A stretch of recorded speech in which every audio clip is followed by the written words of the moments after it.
Style icon Shruti Haasan చేతుల మీదుగా శుభప్రదం షాపింగ్ మాల్ జూలై 3 నల్గొండలలో గ్రాండ్ ఓపెనింగ్.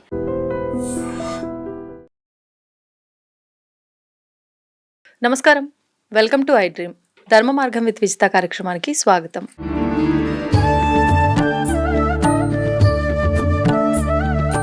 నమస్తే అమ్మా. శ్రీ గురుభ్యో నమః, శ్రీ మాత్రే నమః. నమస్తే అమ్మా. గ్రామ దేవతలు, ముఖ్యంగా ఆషాఢ మాసం వచ్చిందంటే గ్రామ దేవతలకు సంబంధించి తెలంగాణ ప్రాంతాల్లో ఎక్కువగా ఒక ఉత్సవంగా ఆడంబరంగా చేస్తూ ఉంటారు. అసలు ఎవరి గ్రామ దేవతలు అంటే ఒకప్పటి కాలంలో బాగుండేది ఆరాధనలు, ఇవన్నీ మధ్యలో కొంచెం తగ్గిపోయాయి, మళ్ళీ ఇప్పుడు హడావిడి ఎక్కువగా కనిపిస్తోంది. అసలు ఎవరు, ఎందుకు ఆరాధించాలి? గ్రామ దేవతలు ఎవరు అంటే సాక్షాత్ అమ్మవారి యొక్క శక్తి స్వరూపాలు. అమ్మవారి యొక్క శక్తి స్వరూపమే గ్రామ దేవత. అసలు ఎలా వచ్చింది ఈ గ్రామ దేవత, ఎందుకు వచ్చింది? మనకు శ్మశానాలు ఉంటాయి కదా ఊర్లలో, అక్కడ స్వామి ఉంటాడు, భూతనాథుడు, శివుడు. ఈ భూత గణాలన్నిటినీ కూడా ఆయన కంట్రోల్ చేస్తూ ఉంటాడంట, ఊరిపైన పడుకోకున్నట్టు. అంటే అప్పుడు పూర్వము చనిపోయిన వాళ్ళందరూ భూతగణాలు శ్మశానంలో ఉండేటివి, అప్పుడు ఊరిపైన పడేటివి. ఇప్పుడు ఏం లేదు, ఊర్లో తిరుగుతున్నారు అందరూ. అంతే, విచ్చలవిడి అయిపోయాయి. భూతగణాలన్నీ ఊర్లోనే తిరుగుతున్నారు. బ్రతుకున్న వాళ్ళ పిచాచులు, ఇప్పుడు పోయిన వాళ్ళు పోయిన వాళ్ళు భూతగణాలు కాలేదు, బతుకుండేటోళ్ళే భూతగణాలే తిరుగుతున్నారు. అంటే వాళ్ళ యొక్క మనస్తత్వం, వాళ్ళ యొక్క మైండ్ సెట్ అలానే ఉంది. అవును, సక్రమంగా ఎక్కడున్నారు, లేదు. వాళ్ళ మైండ్ సెట్ ఎలా ఉంది? భూతాల కంటే చాలా దారుణంగా ఉంది. అవును, ఇప్పుడు బతుకున్న వాళ్ళే భూతాలు చెప్పాలంటే. పూర్వము చనిపోయిన వాళ్ళు భూతాలు అంటా ఉండ్రి. అప్పుడు పూర్వం ఏమైంది అంటే ఈ స్ట్రీట్ లైట్స్ లేవు, పెద్దగా సదుపాయాలు లేవు, ఇవన్నీ లేవు. కాబట్టి ఈ ఊర్లో నుండి ఈ భూతగణాలు ఊరిపైన పడకూడదు అని చెప్పేసి శ్మశానంలో ఈయన ఉంటాడు, శివుడు. ఆయన ఈ ప్రదోష టైం వస్తేనే తాండవం చేసేవాడంట. ఈ భూతగణాలు ఎక్కడ ఊరిపైన పడుకోకుండా ఈయన కంట్రోల్లోనే ఉండాలా అని చెప్పేసి. కానీ ఆయన తాండవం చేసి వాటిని ఎంత డిస్ట్రాక్ట్ చేయాలనుకున్నా కూడా కొన్ని భూతగణాలు దాటుకొని వచ్చేసేటవంట. ఆయన దాటుకొని చెప్తారు ఇది.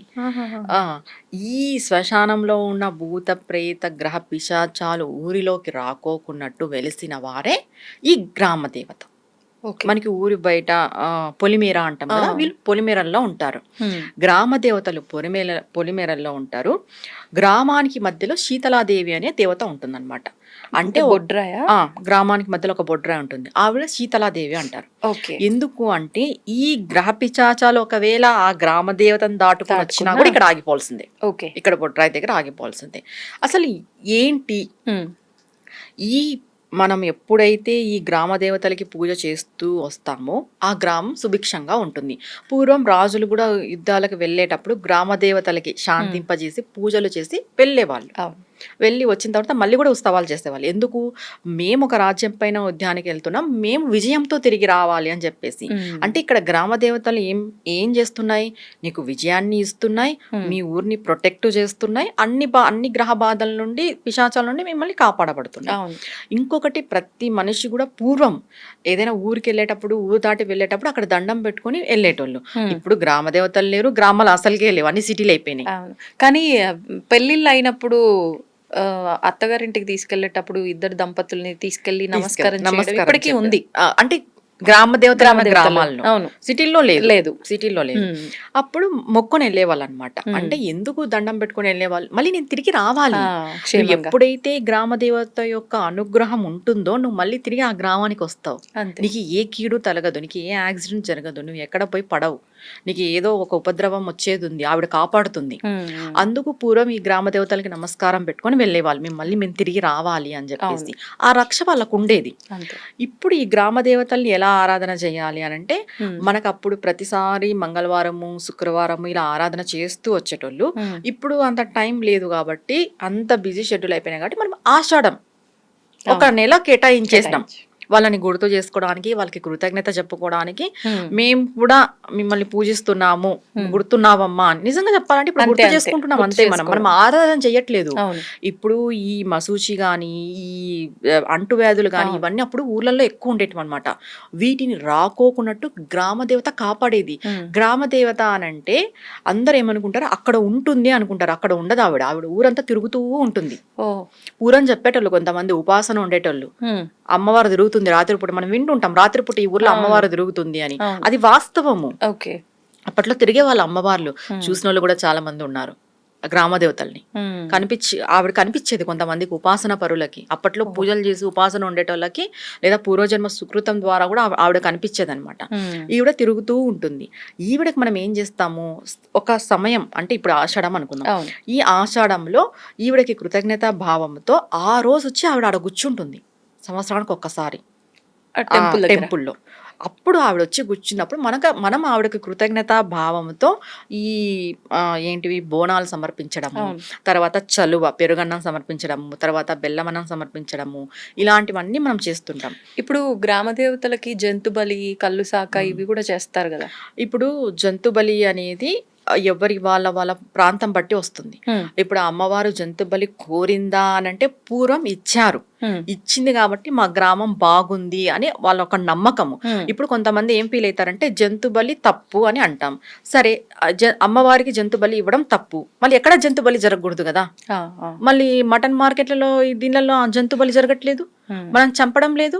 అమ్మవారి దగ్గర చంపితేనే మనం జంతు బలి అని క్వశ్చన్ చేస్తున్నప్పుడు నువ్వు ఊర్లో ఎక్కడ చంపకూడదు, ఇంకా అంతే, నువ్వు చంపుకొని తింటున్నావు కదా, నువ్వు బలి తీసుకుంటున్నావు కదా.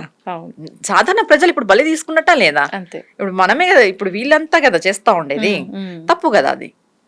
ఇది తప్పు కానప్పుడు దీన్ని క్వశ్చన్ చేస్తాం మనం. అప్పుడు పూర్వం ఏ గ్రామానికి తగ్గట్టుగా ఆ గ్రామంలో ఆచారాలు ఉండేటివి. ఇప్పుడు బలి ఇస్తేనే, ఇప్పుడు చిన్న ప్రాణం ఇది, ఈ ప్రాణాన్ని బలి ఇస్తే ఇక్కడ ఒక 10 ప్రాణాలు బాగుంటాయి అని వాళ్ళు తెలుసుకొని చేశారు. అది అలానే వచ్చింది. ఇప్పుడు అమ్మవారు కోరిందా అనంటే అమ్మవారు కోరలేదు, ఇప్పుడు వీళ్ళకి ఎవరో చెప్పింటారు, వాళ్ళు చేశారు, అది అలానే వచ్చింది. ఇప్పుడు అమ్మవారి దగ్గర జంతు బలి జరగకూడదు అంటే ఊర్లో ఎక్కడో జంతువులు చచ్చిపోకూడదు, అంతే అంతే. ఇంకా కొన్ని ప్రాంతాల వైజ్ ఇస్తారు, మీరు అన్నట్టు కళ్ళు ఇవన్నీ కూడా అమ్మవారికి సమర్పిస్తారు. ఇది అంతా మనం చేసేది ఏంటి అంటే కృతజ్ఞత మనం తెలుపుతున్నాం అమ్మవారికి. ఆవిడ సంవత్సరం అంతా ఉండి మన గ్రామాన్ని సుభిక్షంగా సురక్షంగా, ఏ రోగాలు రాకోకున్నట్టు, ఏ అంటువ్యాధులు మనకి రాకోకున్నట్టు, ఏ గ్రహాల నుండి మనం ఇబ్బంది పడుకోకున్నట్టు, భూతపేత పిశాచాలు మనల్ని ఆవహించుకోకున్నట్టు ఉండడానికి ఈ అమ్మవారు మనల్ని కాపాడబడింది. కాబట్టి మనం కృతజ్ఞతా భావంతో ఆవిడకి దండం పెడుతున్నాం. ఇప్పుడు గ్రామ దేవత అంటే మన గ్రామానికి సంబంధించిన దేవత. ఇప్పుడు ఎవరి గ్రామంలో వాళ్ళు నివసించడం తక్కువ, ఎవరి బ్రతుకు తెరువు కొద్దీ వాళ్ళు వేరే వేరే పట్టణాల్లో గ్రామాల్లో ఉండాల్సి వస్తుంది. అంటే వాళ్ళ ఊరికి వెళ్ళి ఆ గ్రామ దేవతకి ఇవన్నీ చేసుకోవాలా, ఉన్న దగ్గర జరుగుతున్న టెంపుల్స్కి అలా వెళ్ళి చేసుకోవచ్చు అంటారా? ఇది ఎందుకు వచ్చింది, ఒక సమ్ పీరియడ్ మాత్రమే పెట్టాము అంటే, ఇప్పుడు మీరు అన్నట్టుగా ఆషాఢం మా సైడ్ మేలో జరుగుతుంది, ఉగాది నుండి జరుగుతుంది, ముందే జరుగుతుంది. ఆషాఢం కూడా జరుగుతుంది, ఇక్కడ ఎక్కువ ఆషాఢం జరుగుతుంది, తెలంగాణలో ఆషాఢం శ్రావణం. ఎందుకు అనంటే నువ్వు ఎక్కడున్నా కూడా ఆ రోజు అక్కడికి వెళ్ళాలి. నువ్వు ఎక్కడున్నా అక్కడికి వెళ్ళి మీ గ్రామం ఏదైతే, నీ పుట్టిన ఊరు ఏదైతే ఉంటుందో ఆ ఊర్లో నువ్వు ఉన్న అమ్మవారికి కృతజ్ఞత భావం తెలుపుకోవాలి, నువ్వు దండం పెట్టుకోవాలి, నువ్వు మొక్కోవాలి. ఆవిడ ఒక అనుగ్రహం నీకు ఈ సంవత్సరం కాలం పాటు ఉండాలి. కాబట్టి ఈ రోజు నేను ఎక్కడో ఉన్నాను, నేను వెళ్ళలేను అంటే ఏమో అది మన పరిస్థితి, మనం చెప్పలేం. కానీ పోయే వీలున్నప్పుడు సంవత్సరానికి ఒక్కసారైనా వెళ్ళి ఆవిడకి మనం దండం పెట్టి, ఆవిడని మనం తలుచుకొని ఆవిడకి ఒక కృతజ్ఞత కాలంతో నమస్కారం పెట్టి మొక్కుని రావాలి. ఆవిడ యొక్క రక్ష మనకి సంవత్సరం అంతా ఉంటుంది. ఓకే. ఇప్పుడు ఈ గ్రామ దేవతల దగ్గర మనం ఎక్కువగా ఈ నెలంతా చూస్తే ఎక్కడ చూసినా బోనం ఎత్తుకున్న వాళ్ళ 100లో 40 మందికి పూనకం వస్తుంటుంది. అసలు ఈ పూనకం అంతా ట్రాష్ అని ఈ మధ్య కాలంలో కొంతమంది చెప్తున్నారు. అంతా భగవంతుడి దయ, మనకేం తెలియదు కానీ వాళ్ళకే తెలియదు. అసలు ఏంటి నిజంగా ఈ పూనకాలు అనేది ఎక్కడైనా ఉందా? అంటే నేను ఒక్క విషయం చెప్తాను విజితమ్మ, ఏంటంటే ఇది పూర్తిగా రక్తంతో మాంసం ముద్దతో తయారైన శరీరం. దీంట్లో అన్నీ ఉన్నాయి, పంచభూతాలకు సంబంధించిన శరీరం ఇది కేవలం మానవ శరీరం. దీంట్లో జీవుడు మాత్రమే మనకి ఇంపార్టెంట్. జీవుడు ఎప్పుడు కూడా పరమాత్మతో కనెక్ట్ అయి ఉంటాడు. పరమాత్మ ఎప్పుడు మనలో ఉంటుంది, మన ఆత్మతో కూడి ఉంటుంది. పరమాత్మ ఎప్పుడు మన ఆత్మతో కూడి ఉన్నప్పుడు శరీరం పైకి దైవశక్తి ఎలా వస్తుంది? ఇది మాంసపు ముద్ద. చెప్పాలంటే ఎన్నో పాపకర్మలు చేసి ఉంటేనే నీకు మానవ జన్మ లభిస్తుంది. పుణ్యము పాపము 2 చేస్తుంటేనే నీకు ఈ మానవ జన్మ అనేది లభిస్తుంది. కర్మ జన్మ చెప్పాలంటే కర్మ శరీరం, అవును. కర్మ జన్మ. ఇలాంటి కర్మ శరీరం పైకి దేవత యొక్క శక్తి ఎలా వస్తుంది? అది దివ్య చైతన్యము. దేవత శక్తిని నువ్వు సాధారణ మానవం పైకి వస్తుంది అనడమే తప్పు. అంటే వాళ్ళంతా అబద్ధం చెప్తున్నారు. వాళ్ళు అబద్ధాలు చెప్తున్నారనే విషయం మనం పక్కన పెడదాం. మనం నిజం మాట్లాడుకుందాం ఇప్పుడు. ఓకే. వాళ్ళు అబద్ధాలు చెప్తున్నారని మనకు అనవసరం. నిజం ఏంటి అంటే శుద్ధ చైతన్య శక్తి దేవతా శక్తి. నీకు అంత కెపాసిటీ ఉందా? నీ శరీరానికి అంత కెపాసిటీ ఉందా? ఎంతసేపు జీవాత్మ పరమాత్మతో కనెక్ట్ అయ్యేకే ప్రయత్నం చేస్తుంది తప్ప నీ మనసులో ఆల్రెడీ పరమాత్మ ఉన్నాడు. నీ జీవాత్మతో కూడుకొని పరమాత్మ ఉన్నాడు. అలాంటప్పుడు శరీరం పైకి వచ్చేదేంటి? ఉన్న పరమాత్మ శరీరం పైకి వస్తాడా? ఆలోచించాలి. సైంటిఫిక్ గా ఆలోచించినా కూడా అంతే కదా. ఇక్కడ ఏంటి అని అంటే వాళ్ళు వస్తుందని అబద్ధాలు చెప్తున్నారో, రాదు అని అబద్ధాలు చెప్తున్నారో, లేదా అది సైకలాజికల్ ప్రాబ్లమో మనకు తెలీదు. వాళ్ళు ఎలా అయినా చెప్పని. కానీ మనం తెలుసుకోవాల్సిన నిజం ఏంటి అంటే ఈ మాంసపు నేత్రాలతో దీంతో తయారైన అంటే ఈ మాంసపు ముద్ద శరీరం పైకి శుద్ధ చైతన్య శక్తి అనేది ఎలా వస్తుంది? Question mark. రాదు. అది చాలా పవిత్రమైన శక్తి. దేవతా శక్తి అంటే అసలు ఏమనుకుంటున్నాం? ఇప్పుడు దేవత నీ శరీరం పైకి వస్తుంది అని అంటే నీ దేవతతో నువ్వు మాట్లాడుతున్నావు అని అర్థం. దేవతే మాట్లాడుతుంది అంటారు కొంతమంది. వాళ్ళు అలాంటి దేవత మాట్లాడినప్పుడు మనకి ఇన్నెందుకు జరుగుతున్నాయి?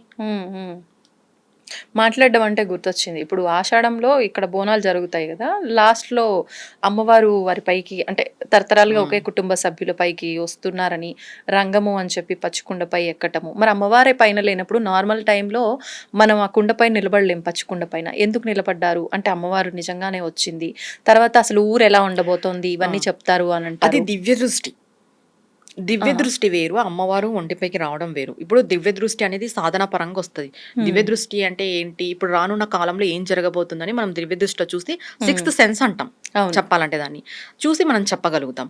ఇప్పుడు అమ్మవారు ఒంటిపైకి వచ్చే విషయం అనేది అంత శుద్ధ చైతన్య శక్తి మన మానవ బాడీ పైకి, శరీరం పైకి, ఈ కర్మ శరీరం పైకి, కర్మతో పుట్టిన జీవి ఇది తెలుసుకోవాలి. మనం ఎన్నో పాప పుణ్యాలు కర్మలు చేసింటేనే మనకి ఈ జన్మ లభించుంటుంది. లేకపోతే నీకు మోక్షం వచ్చు. నువ్వు అంత పుణ్యం చేసింటే నువ్వు మోక్షానికి వెళ్ళిపోతాయి. ఏ వైకుంఠంలో ఉండాలి, ఏ కైలాసంలో ఉండాలి, ఏ మణిద్వీపంలో ఉండాలి. నువ్వు ఇంకా మానవ శరీరం ఎత్తినావు అంటే నువ్వు కర్మ చేసినావు అనే కదా అర్థము. ఆ కర్మ అనుభవించేకే కదా నువ్వు మానవ శరీరం ఎత్తిండేది. ఈ శరీరం అనేది ఒక బేస్ అంతే, శరీరం ప్రధానం కాదు ఇక్కడ. కానీ మనం ఏం చెప్తున్నాము? శరీరం పైకి వస్తుంది, శరీరం పైకి వస్తుంది అని చెప్తున్నాం. అసలు శరీరమే ఇక్కడ శాశ్వతం కాదు. మనం ఏం చెప్తున్నాం? ఆత్మస్వరూపం శాశ్వతము అని చెప్పినప్పుడు శరీరం అనేది ఏంటి? బూడిద. అలాంటి శరీరం పైకి అంత శుద్ధ చైతన్య శక్తి ఎలా వస్తుంది? ఒకటి ఏంటంటే ఈ సౌండ్స్ థెరపీ ద్వారా నేను ఒక విషయం చెప్తాను. ఈ సౌండ్ ద్వారా, ఈ సౌండ్ ఎనర్జీ ద్వారా అక్కడ ఉన్న ఒక వైబ్రేషన్ అనేది ఉంటుంది. ఆ వైబ్రేషన్ ద్వారా కూడా వాళ్ళు అలా మారడానికి అవకాశం ఉంది. కొన్ని సౌండ్స్ కొందరికి పడవు. మనం కూడా కొంచెం ఇంట్లో ఎక్కువ అరుస్తూ చికాగ్గా ఉంటే చికాగ్గా అనిపిస్తుంది. ఏ అరచద్దు, మాట్లాడద్దు, సైలెంట్గా ఉండ. మనం ఎందుకు చెప్తాం? ఒక టైప్ చికాకు వస్తుంది. ఆ చికాకు వచ్చి మనం కూడా అరుస్తాం. ఇది ఏంటి అంటే ఇది అర్థమయ్యే నేను ఎవరి నమ్మకం వాళ్ళది. నేను ఒక నమ్మకాన్ని నేను నమ్మద్దు అని చెప్పను. కానీ అనవసరంగా నమ్మి మోసపోకండి. కొంతమంది మోసం చేస్తున్నారు. ఈ అమ్మవారు ఒంట్లోకి వస్తుందనే బ్రిడ్జ్ వేసేసుకొని దీన్ని బేస్ చేసుకొని మోసం చేస్తున్నారు. మోసపోకండి. మోసం చేయకోకున్నట్టు వాళ్ళ దగ్గరికి వెళ్ళి మీకు ఏదో జరిగింది, వాళ్ళు న్యాయంగానే ఉన్నారు, వాళ్ళు ధర్మంగానే ఉన్నారు అని అంటే ఓకే, నమ్మండి. అది మీ నమ్మకం. నేను ఎవరిని తప్పుపట్టను ఈ విషయంలో. మోసపోయేంతలా నమ్మద్దు. మనం కూడా నిజాలు తెలుసుకోవాలి. భగవంతుడు మనతో మాట్లాడుతాడు, భగవంతుడు మనకి కనిపిస్తాడు, భగవంతునితో మనం సంభాషణ చేయొచ్చు, అమ్మవారితో మనం సంభాషణ చేయొచ్చు, అమ్మవారు మనకు కనిపిస్తుంది. మనం పూర్తిగా సాధన చేస్తూ ఉంటే మనం అమ్మవారిలోకి ఐక్యమైపోతాం. మనం అమ్మవారు అయిపోతాం తప్ప సపరేట్గా శక్తి మన శరీరం పైకి అయితే ఆవహించదు. ఓకే, మనం అమ్మవారు అయిపోయే ఛాన్సెస్ ఎప్పుడు ఉంటాయి? పోవాలి, కొన్ని సంవత్సరాలు పోవాలి. ఈ జన్మ సరిపోదు చెప్పాలంటే, మళ్ళీ ఇంకొక జన్మ ఎత్తాలేమో అలాంటి ఇది రావాలన్నా కూడా. అట్లాంటిది మనం అమ్మవారిలో కలిసిపోయే అవకాశం ఉంది తప్ప అమ్మవారి యొక్క శక్తి ఒంటిపైకి వస్తుంది అనేది అది అంత నమ్మశక్యమైన విషయం కాదు. ఒకవేళ ఒక వైబ్రేషన్తో, ఒక దివ్య దృష్టితో, వాళ్ళకున్న సాధనా బలంతో వాళ్ళు ఏదైనా చెప్పచ్చేమో కానీ అమ్మవారు ఒక శక్తి వచ్చి పలికిస్తుంది అట్లా రాదు శక్తి. అది శుద్ధ చైతన్యమైన శక్తి. ఆ శక్తిని వస్తే మనం భరించలేం. మనం ఒక లైట్ ఉంటుంది, ఆ లైట్ని తీక్షణంగా ఒక 1/2 అవర్ చూడమంటే చూడగలమా? చూడలేం. ఒక 1/2 అవరే నువ్వు ఒక లైట్ని చూడలేనప్పుడు అంత శక్తిని మన ఒళ్ళు ఎలా భరిస్తుంది? మనం కొంచెం ప్రాక్టికల్గా ఆలోచించాలి ఈ విషయం. మనలో పరమాత్మ ఎప్పుడో దాగి ఉంటుంది. మన పరమాత్మ జ్యోతి అనేది మన ఆత్మలో ఎప్పుడు ఉంటుంది, మన మనసులో ఎప్పుడు ఉంటుంది. దాన్ని మనం అవేకింగ్ చేయడమే ఈ సాధనా ప్రాసెస్. అంటే దాన్ని మనం మేల్కొల్పుతున్నాం. ఇప్పుడు పూర్వజన్మ సుకృతం ద్వారా, మన పూర్వజన్మ జన్మాంతరం ద్వారా మనకి ఈ సాధనా బలం అనేది ఉంటుంది.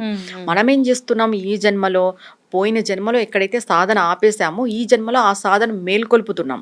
ఈ మేల్కొల్పే ప్రాసెస్, ఈ చక్రాస్ యాక్టివేట్ చేయడము, ఈ దివ్య దృష్టి, మనం దేవునికి దగ్గర కావడము, ఆ శక్తిని మనం చూడడము, దేవునితో మాట్లాడడం, ఇవన్నీ ఏంటంటే మనల్ని మనం యాక్టివేట్ చేసుకోవడం, సాధన పెంచుకోవడం.